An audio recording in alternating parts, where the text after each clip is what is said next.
The merciless Kansas sun beat down on Silas Dusty Boone as his weary horse stumbled along the dusty trail outside Dodge City. The year was 1881, and the frontier was still wild enough to swallow a man whole if he wasn't careful. Dusty had been riding for 3 days straight, his water running low and his patience even lower. "Hi, how are you? Sorry to interrupt your story, but what I'm going to ask you is really quick, and it will really help the channel to grow and create new stories. Just click below the video image to subscribe. You'll be doing an act of kindness and encouragement to those who are just starting out. Thank you very much, and continue with your story now." He'd been heading to the Morrison Ranch to collect payment for a cattle drive, but somewhere between the endless prairie and his own exhaustion, he'd taken a wrong turn. The landscape all looked the same out here, rolling hills of burnt grass, scattered mesquite, and the occasional jackrabbit darting between the sagebrush. "Easy there, Belle," Dusty murmured to his mare, patting her neck as she whinnied nervously. Something felt different about this stretch of land. The air was too quiet, too still. Even the wind seemed to hold its breath. That's when he saw it. A weathered wooden fence marking the boundary of what appeared to be a small ranch. The gate hung crooked on its hinges, and the property beyond looked like it had seen better days. But there was smoke rising from a chimney, which meant people, which meant water for his horse and maybe directions back to the main trail. Dusty dismounted and led Belle through the gate, his boots crunching on the dry earth. The ranch house was modest but well-maintained, with a small barn and a chicken coop that had seen recent repairs. Someone was definitely living here, though the place had an air of quiet desperation about it. As he approached the front porch, the door creaked open. A young woman stepped out, her brown hair pulled back in a simple bun, her dress faded but clean. She couldn't have been more than 25, but her eyes held the weight of someone who'd seen too much hardship for her years. "Afternoon, miss," Dusty said, touching the brim of his hat. "I'm sorry to trouble you, but I seem to have lost my way. I was wondering if I might water my horse and perhaps get some directions." The woman, Clara, though he didn't know her name yet, studied him with a mixture of caution and something else. Hope, maybe? Her hands trembled slightly as she gripped the doorframe. "You're not with them," she said, more to herself than to him. Then, louder, "Ma, there's a man here, a different man." An older woman appeared behind Clara, her mother, Abigail Ashcroft. Where Clara was slender and nervous, Abigail was solid and weathered, like an oak tree that had survived too many storms. Her gray-streaked hair was pulled back severely, and her hands bore the calluses of hard work. "What's your business here, stranger?" Abigail asked, her voice carrying the authority of someone used to protecting what was hers. "No business at all, ma'am," Dusty replied honestly. "Just a cowboy who took a wrong turn and needs to water his horse. I can pay for the trouble." Clara stepped forward, her eyes searching his face as if looking for something specific. "What's your name?" "Silas Boone, ma'am. Most folks call me Dusty." Clara's breath caught, and she exchanged a meaningful glance with her mother. Then, in a voice barely above a whisper, she said the words that would change everything. "God finally sent you to us." Dusty frowned, unsure what to make of the comment. "I'm sorry, miss, but I think you might have me confused with someone else." Abigail stepped forward, her expression softening slightly. "Clara, mind your tongue. The man's just passing through." But there was something in her eyes, too, a flicker of the same desperate hope he'd seen in her daughter's face. "Please," Clara said, stepping closer. "At least come inside for some water. You look like you've been riding hard." Dusty hesitated. Something about this place felt charged, like the air before a thunderstorm. But his horse needed water, and the women seemed harmless enough, if a bit strange. "I'd be grateful for that," he said finally. As they led him toward the house, Dusty noticed things that set his instincts on edge. Fresh horse tracks near the barn that didn't match the family's old plow horse, scratches on the doorframe that looked like they might have come from spurs. And most telling of all, the way both women kept glancing toward the tree line as if expecting trouble to emerge from the shadows. Inside, the house was clean but sparse. The furniture was well made but old, and there were gaps on the walls where pictures had once hung. Abigail busied herself preparing coffee while Clara sat across from Dusty at the rough wooden table. "We don't get many visitors," Clara said, her hands folded tightly in her lap. "Not anymore." "This is pretty remote country," Dusty observed. "Must get lonely out here." Clara's laugh was bitter. "Lonely's not the word I'd use." Abigail set a cup of coffee in front of Dusty, her movements sharp and efficient. "Clara, don't burden the man with our troubles." But Clara leaned forward, her eyes intense. "Mr. Boone, can I ask you something? Do you believe in providence? In God putting people where they need to be?" Dusty took a sip of the coffee, buying himself time to think. "I reckon I believe in a man making his own way in the world, but I've seen enough strange things to know there's more going on than what meets the eye. My husband used to say that," Abigail said quietly, settling into a chair. "Before he died." The way she said it made Dusty look up sharply. "I'm sorry for your loss, ma'am. Was it recent?" "Last autumn," Abigail replied. "They said it was wolves, but—" She trailed off, glancing at Clara.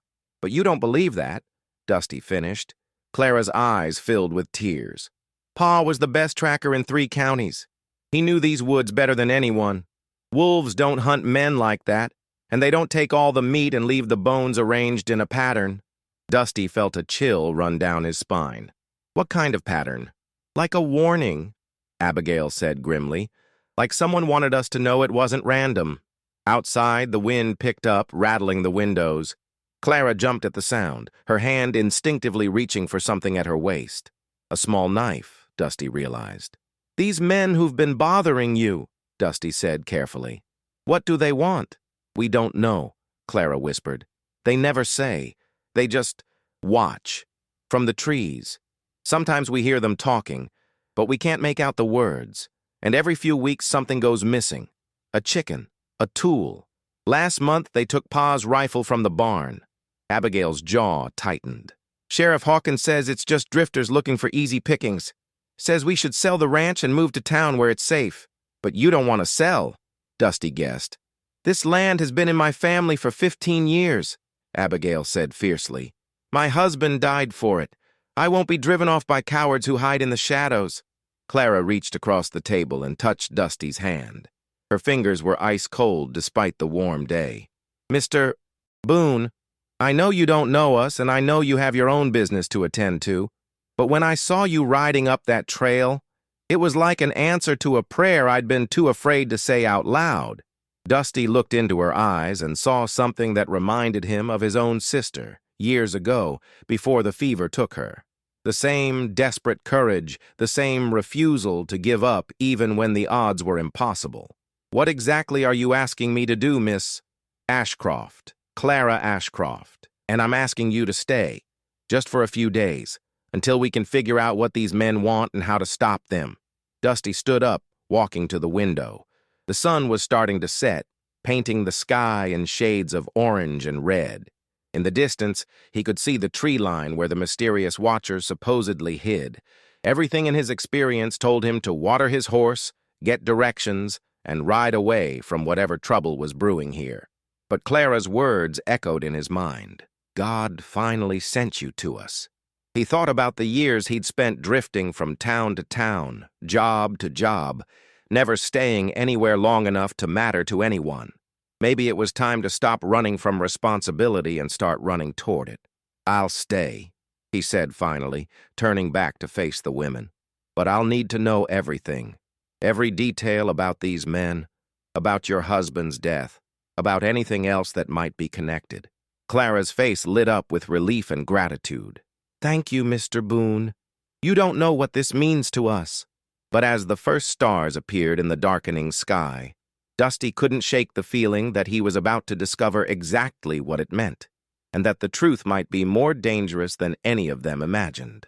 The first night at the Ashcroft ranch passed without incident, but Dusty barely slept. Every creak of the old house, every whisper of wind through the eaves had him reaching for the Colt .45 he kept under his pillow. Clara had given him the small room that had belonged to her father, and the space still smelled faintly of tobacco and leather. Dawn came gray and overcast, with heavy clouds promising rain. Dusty found Abigail already in the kitchen, kneading dough for biscuits with the methodical precision of someone who'd been doing it for decades. "Coffee's on the stove," she said without looking up. "Clara's out feeding the chickens." Dusty poured himself a cup and leaned against the doorframe, watching the older woman work. "Mrs. Ashcroft, I need to ask you some hard questions about your husband's death." Abigail's hands stilled for a moment, then resumed their kneading. "I figured you would. Tell me about the day he died. Everything you remember." Abigail wiped her hands on her apron and turned to face him. "It was October 15th. Samuel had been tracking a wounded deer for 2 days. One of the neighbors had shot it but lost the trail. Sam was always helping folks like that. He left early that morning. Said he'd be back by supper. But he didn't come back. No. I waited until midnight, then took a lantern and went looking. Found his horse about a mile into the woods, reins tangled in some brush. The horse was spooked something fierce. Took me an hour to calm him down enough to lead him home." Dusty set down his coffee cup. "And your husband? Found him the next morning? Or what was left of him?" Abigail's voice remained steady, but her knuckles were white where she gripped the edge of the table. "Sheriff said wolves had gotten him, but I've lived on this frontier for 20 years, Mr. Boone. I know what wolf kills look like. What was different about this one?" "The bones," Abigail said quietly. "They were arranged. Not scattered like animals would leave them, but laid out deliberate-like. And his clothes. They were folded neat as you please and set on a tree stump 20 yards away." A chill ran down Dusty's spine. "Wolves don't fold clothes." "No, they don't. But Sheriff Hawkins said maybe some other animal did it after the wolves were done. Said I was seeing things that weren't there because of grief." The kitchen door opened and Clara entered, carrying a basket of eggs. Her dress was damp with morning dew, and there were dark circles under her eyes that suggested she'd slept no better than Dusty had. "Morning, Mr. Boone," she said, setting the basket on the counter. "I checked the perimeter like you asked. No new tracks, but—" She hesitated. "But what?" "There's a tree about 50 yards from the house. Someone carved something into the bark. Fresh, by the look of it." Dusty was already reaching for his hat. "Show me." They walked out together, Clara leading the way past the chicken coop and toward a stand of cottonwoods that marked the edge of the Ashcroft property. The tree she indicated was old and thick, its bark scarred by years of weather and wildlife, but the carving was definitely human-made.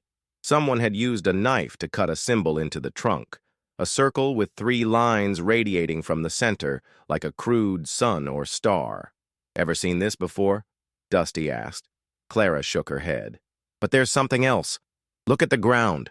Dusty knelt and examined the earth around the base of the tree. The soil was soft from recent rain, and he could make out the clear impression of boot prints, large boots, with a distinctive wear pattern on the left heel. "How many men would you say have been watching you?" he asked. "Hard to tell. Sometimes we see one figure, sometimes 2 or 3. They're always too far away to make out details." Dusty stood, brushing dirt from his knees. "We need to set up a watch schedule. I'll take the night shift, but during the day, one of you needs to keep an eye on the approaches to the house at all times." "Mr. Boone," Clara said hesitantly, "there's something else I need to tell you. Something I didn't mention yesterday." Dusty waited, noting the way her hands twisted nervously in her skirt. "The night before Pa died, he came home acting strange, excited but scared too. He kept talking about finally understanding and making things right. He said he'd found something in the woods, something that would change everything for our family." "Did he say what it was?" "No, but he spent hours that evening writing in his journal, writing and crossing things out like he was trying to figure out how to explain something complicated." Dusty felt his pulse quicken. "Where's this journal now?" Clara's face fell. "Gone. We looked everywhere after he died, but it disappeared, along with his rifle and his good boots. Someone took them. Had to have. Pa never went anywhere without that journal. He used it to track weather patterns, cattle prices, everything important." They were interrupted by the sound of hoofbeats approaching the ranch. Dusty instinctively moved to shield Clara, his hand dropping to his gun, but she touched his arm. "It's all right," she said. "That's Sheriff Hawkins." A heavy-set man in his 50s rode up on a bay gelding, his badge glinting in the weak morning sun. He had the soft look of someone who'd spent more time behind a desk than in the saddle, and his eyes held the calculating expression of a politician. "Morning, Clara," he called out, dismounting with a grunt. "Heard you folks had a visitor." "Sheriff Hawkins," Clara replied coolly. "This is Mr. Silas Boone. He's helping us with some work around the ranch." Hawkins looked Dusty up and down, taking in the worn leather chaps, the well-maintained gun belt, and the steady gaze of a man who'd seen his share of trouble. "That's so," Hawkins said. "What kind of work would that be?" "General repairs," Dusty replied evenly. "Fence mending, that sort of thing." "Funny thing," Hawkins continued. "I was just in town yesterday, and old Pete Morrison was asking if anyone had seen a cowboy matching your description. Said you were supposed to collect payment for a cattle drive but never showed up." Dusty kept his expression neutral. "I'll be heading that way soon enough. Had to take care of some business first." "What kind of business?" Before Dusty could answer, Abigail emerged from the house, wiping her hands on her apron. "Sheriff Hawkins, what brings you out our way? It's not like you to check on us so regular." There was an edge to her voice that suggested their relationship wasn't entirely friendly. "Just making my rounds, Abigail, keeping an eye on things.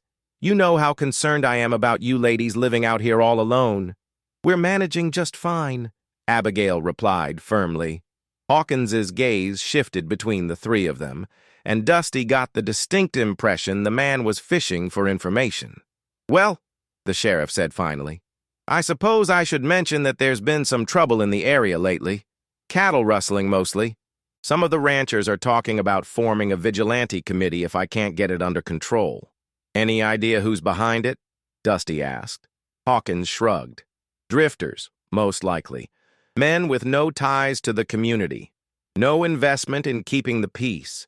The kind who might take advantage of isolated homesteads." The warning was clear, and Dusty felt his jaw tighten. "I'll keep that in mind."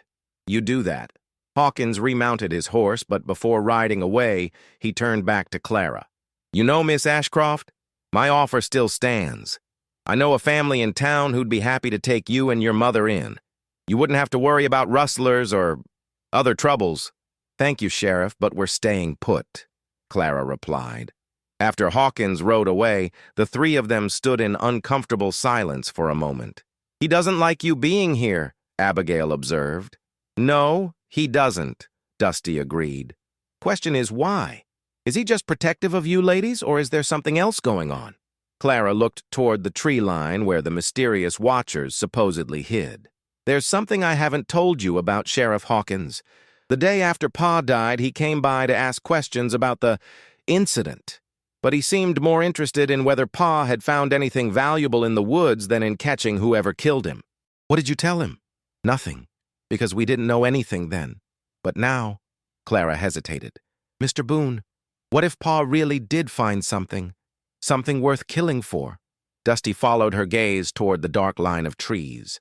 Somewhere out there, men were watching and waiting. The question was, what were they waiting for? "Tonight," he said quietly, "we're going to find out."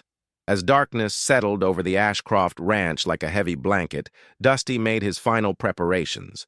He'd spent the afternoon checking every window latch, every door, and positioning furniture to create clear sight lines throughout the house. Now, with his rifle loaded and his Colt cleaned and ready, he settled into the chair Clara had placed by the front window. "You sure about this plan?" Abigail asked, bringing him a cup of coffee that was more whiskey than coffee. "Sure as I can be," Dusty replied, accepting the cup gratefully. "If these men are going to make a move, it'll be tonight. They know I'm here now, and they know Sheriff Hawkins has been sniffing around. They can't afford to wait much longer." Clara emerged from the back room, carrying her father's old hunting rifle. She'd changed into dark clothing and tied her hair back severely, transforming herself from a frightened young woman into someone ready for a fight. "I still don't like you being the bait," she said, settling into position by the kitchen window. "It's the only way," Dusty replied. "They need to think I'm alone and vulnerable. If they see all three of us armed and ready, they'll just wait for another opportunity." The plan was simple but dangerous. Dusty would make himself visible in the front room, appearing to doze in his chair while actually maintaining a careful watch. Abigail and Clara would hide in the back of the house, ready to provide backup if things went wrong. When the watchers made their move, Dusty would be ready for them. The hours crawled by with agonizing slowness. Midnight came and went, then 1 o'clock, then 2. Dusty was beginning to think the mysterious men wouldn't show when he caught a glimpse of movement near the barn. A shadow detached itself from the larger darkness, moving with the careful precision of someone who knew how to avoid detection. Then another figure appeared, and another. 3 men, all armed, all moving toward the house with clear purpose. Dusty remained perfectly still, letting his breathing become deep and regular as if he were truly asleep. Through half-closed eyes, he watched the men approach. They moved like professionals. No unnecessary noise, no wasted motion. These weren't random drifters looking for easy pickings. The first man reached the front porch and carefully tested the steps, finding the ones that wouldn't creak. The second man moved toward the kitchen door, while the third positioned himself near the window where Dusty sat. When they were all in position, the leader, a tall man with a distinctive limp, gave a subtle hand signal. That's when Dusty made his move. He rolled out of the chair just as the window beside him exploded inward, showering the room with glass. His rifle came up smoothly, and he put a bullet through the chest of the man climbing through the window before the intruder could bring his own weapon to bear. "Now!" Dusty shouted, and the house erupted in gunfire. Clara's rifle barked from the kitchen, and Dusty heard a man cry out in pain. Abigail's shotgun boomed from the back room, the heavy load of buckshot splintering the kitchen door as someone tried to force their way in. The leader, realizing his surprise attack had failed, tried to retreat toward the barn. But Dusty was already moving, vaulting through the broken window and giving chase. The man's limp slowed him down, and Dusty tackled him just short of the tree line. They rolled in the dirt, fighting for control of the man's pistol. The stranger was strong despite his injury, and he fought with the desperation of someone who knew capture meant death. But Dusty had years of hard living behind him, and he finally managed to pin the man's gun arm and press his own Colt against the stranger's throat. "Don't move," Dusty growled. "Your friends are either dead or running. It's over." The man glared up at him with eyes full of hatred. "You don't know what you're interfering with, cowboy. This is bigger than you can imagine." "Then explain it to me." Before the man could answer, another voice cut through the darkness. "I wouldn't do that if I were you, Mr. Boone." Dusty looked up to see Sheriff Hawkins emerging from the shadows, his gun drawn and pointed directly at Dusty's head. Behind him came 2 more men, both armed and both wearing the hard expressions of professional killers. "Sheriff," Dusty said, confusion evident in his voice. "What's going on here?" "What's going on," Hawkins replied, "is that you've stuck your nose into business that doesn't concern you. Now get off my man and step away." Dusty's mind raced as the pieces began to fall into place. "You're working with them. You've been working with them all along." "Smart man," Hawkins said with a cold smile. "Too smart for your own good." "The journal," Dusty said suddenly. "Samuel Ashcroft found something, didn't he? Something that implicated you." Hawkins's expression darkened. Samuel was always too curious for his own good, spent too much time poking around in places he shouldn't have been. "What did he find?" "Gold," said a new voice from behind Dusty. He turned to see Clara and Abigail emerging from the house, both still armed but clearly outnumbered. "He found the gold, didn't he, Sheriff?" Hawkins laughed bitterly. "Took you long enough to figure it out, girl. Yes, your father found our cache. 3 years' worth of stolen gold hidden in a cave about 2 miles from here. Gold we took from bank shipments, stagecoaches, and private citizens. Your father stumbled across it while tracking that wounded deer. So you killed him," Abigail said, her voice deadly quiet. "We had to. He was going to turn us in, ruin everything we'd built. We tried to reason with him, offered him a cut of the profits, but Samuel Ashcroft was too damn honest for his own good." Clara raised her rifle, but one of Hawkins's men was faster, putting a bullet through her shoulder that sent her spinning to the ground. Abigail cried out and rushed to her daughter's side. "Enough talk," Hawkins said. We're going to finish this tonight. The Ashcroft family dies in a tragic fire, and their helpful friend, Mr. Boone, dies trying to save them. Very heroic, very sad. But as Hawkins spoke, Dusty noticed something the corrupt sheriff had missed. The man he'd tackled was slowly reaching for a hidden knife, not to attack Dusty, but to cut the ropes that bound a small bundle to his belt. When the bundle fell free, Dusty could see it contained papers, documents that looked suspiciously like the missing journal. "You made one mistake, Hawkins," Dusty said, loud enough to draw everyone's attention. "You kept Samuel's journal." "What?" Hawkins spun around, following Dusty's gaze to where his wounded accomplice was frantically trying to hide the bundle. In that moment of distraction, Dusty made his move.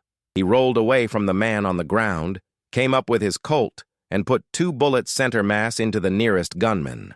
Abigail's shotgun roared again, taking down the second hired killer, while Clara, despite her wounded shoulder, managed to put a rifle bullet through Hawkins' gun hand.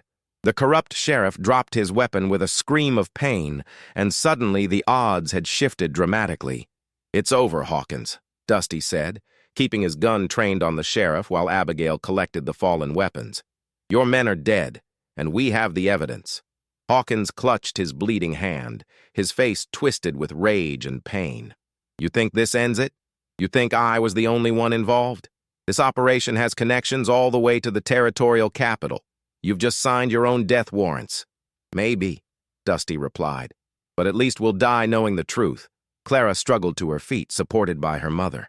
Despite the blood seeping through her sleeve, her eyes were bright with vindication. "Pa's journal," she said, looking at the bundle of papers. "He documented everything, didn't he? Every theft, every murder, every corrupt official involved." Dusty picked up the journal and flipped through the pages. Samuel Ashcroft had been thorough. Names, dates, locations, amounts stolen. It was enough evidence to bring down a criminal network that stretched across 3 counties. "What now?" Abigail asked. Dusty looked at the wounded sheriff, then at the bodies scattered around the ranch yard. "Now we take this to the federal marshal in Wichita, someone with the authority to clean up this mess properly." As dawn broke over the Ashcroft ranch, painting the sky in shades of gold and pink, Dusty helped Clara bandage her wound, while Abigail prepared for the long journey ahead. They had won this battle, but the war was far from over. "You know they'll come after us," Clara said quietly. "Let them come," Dusty replied. "We'll be ready." But even as he spoke the words, he couldn't shake the feeling that their troubles were just beginning. 3 weeks later, the federal courthouse in Wichita buzzed with activity as Marshal James Crawford reviewed the evidence that Dusty, Clara, and Abigail had brought him. Samuel Ashcroft's journal had proven to be a treasure trove of information, documenting a criminal conspiracy that reached far beyond what any of them had imagined. 12 arrests so far, Marshal Crawford reported, setting down the journal and looking across his desk at the 3 witnesses, including 2 county judges, a bank president, and the territorial tax assessor. Sheriff Hawkins was just the tip of the iceberg. Clara, her arm still in a sling but healing well, leaned forward in her chair. "What about the gold? Have you found the cash?" "We have. Nearly $50,000 worth hidden in that cave your father discovered. It'll be returned to its rightful owners where possible, with the remainder going into the territorial treasury." Dusty shifted uncomfortably in his seat. 3 weeks of testimony, depositions, and court appearances had worn on him. He was a man of action, not words, and the legal process felt like a cage. "What happens now?" Abigail asked. "Are we safe to go home?" Marshal Crawford nodded. "The main threat has been neutralized. We've got men in custody and the rest of the gang has scattered to the winds. You should be able to return to your ranch without fear." "Should be," Dusty noted. "But you're not certain." The marshal's expression grew serious. "There's always a risk with operations this large. Some of the men involved had connections to outlaw gangs in Oklahoma and New Mexico. It's possible someone might try to settle the score." "Then I'll stay," Dusty said simply. Clara looked at him in surprise. "Mr. Boone, you've already done so much for us. You don't need to—" "Yes, I do," Dusty interrupted. "Your father died because he tried to do the right thing. The least I can do is make sure his sacrifice wasn't in vain." The journey back to Dodge City took 2 days, and Dusty used the time to study the landscape with new eyes. Every grove of trees, every rocky outcrop, every bend in the trail was a potential hiding place for enemies. But as they crested the final hill and saw the Ashcroft ranch spread out below them, he felt something he hadn't experienced in years, a sense of coming home. The ranch looked different now. The broken fence had been repaired, the barn had a fresh coat of paint, and someone had planted flowers around the front porch. It was still the same modest homestead, but it felt alive again, hopeful. "The neighbors helped out while we were gone," Abigail explained, noticing Dusty's surprise. "Word got around about what really happened to Samuel, and folks felt bad about not believing us before. People are good at heart," Clara added. "They just needed to know the truth." That evening, as they sat on the front porch watching the sunset paint the sky in brilliant colors, Clara finally asked the question that had been hanging between them for weeks. "What will you do now, Mr. Boone? Will you go back to drifting?" Dusty was quiet for a long moment, considering his answer. For 15 years, he'd moved from town to town, job to job, never staying anywhere long enough to put down roots. It had been a lonely existence, but it had also been safe. No attachments meant no one could hurt you when they inevitably left or died. But these past few weeks had shown him something different. The fierce loyalty of the Ashcroft women, their determination to fight for what was right even when the odds were against them, had awakened something in him that he'd thought was dead. "I've been thinking about that," he said finally. "I've got some money saved up from various jobs over the years. Enough to buy some land, maybe start a small ranch of my own." "There's good land for sale just north of here," Abigail said casually. "The Morrison place. Pete's getting too old to work it properly, and his son's moved back east." Dusty smiled, recognizing the hint. "Is that so?" "It is," Clara confirmed, her eyes twinkling.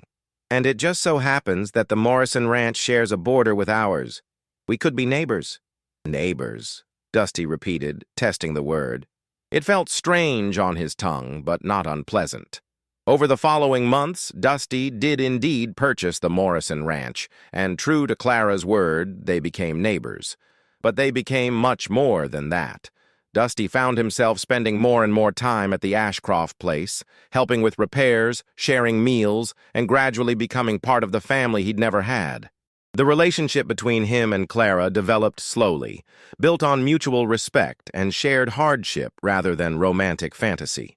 They were both practical people who understood that love was as much about partnership as passion, and their courtship reflected that understanding.